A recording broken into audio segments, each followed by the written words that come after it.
ចាំយកផាសចូលហើយដើម្បីមុននឹងចូលគឺត្រូវយកអក្សរញ្ញាតពីសន្តិសុខសិនឥឡូវនេះគាត់កំពុងតែញញឹមថតរូបនៅក្នុងរដ្ឋសភានេះស្រុកគេនេះគឺមានច្បាប់ចូលត្រូវឆែកឆេរទាំងអស់ហើយមុននឹងឡើងទៅដល់កន្លែងសាលប្រជុំគឺត្រូវមានពាក្យផ្លាកបើគ្មានផ្លាកទេគេនឹងចាប់បោះពីក្រៅហើយនេះសូមអរគុណប្រិយមិត្តតាមដានពីវិទ្យាទាំងអស់គ្នាគឺយើងធ្វើដំណើរចេញទៅហើយ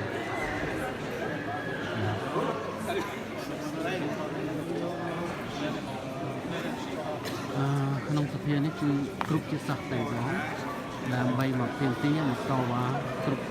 រឿងរ៉ាវទាំងអស់ដែលនៅក្នុងប្រទេសអាស៊ីកើតមានឡើងតើពលរដ្ឋត្រូវការអីចង់បានអីបានណាហើយដើម្បីទៅនៅសាលប្រជុំដល់ពេលវេលាហើយគឺនេះទៅតែក្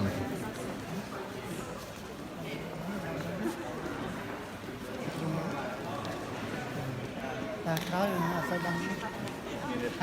ខេសាទមកដល់លើកណ្ដឹងដាក់ហើយចោលនេះហើយទស្សនភាពនៅប្រទេសអូស្ត្រាលី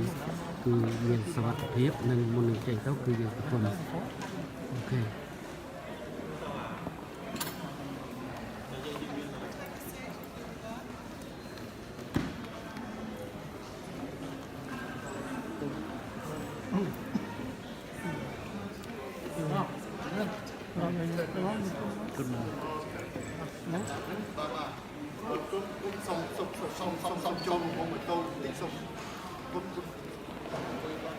នេះគឺការរៀបចំមុននឹងចូលបោះទៅអត់ទេបោះទៅមុនទៅលោកអត់ចូលលីសូឥឡូវហ្នឹងបន្តិចទៀតបងមានម្លាយគាត់អពុកម្មវិធី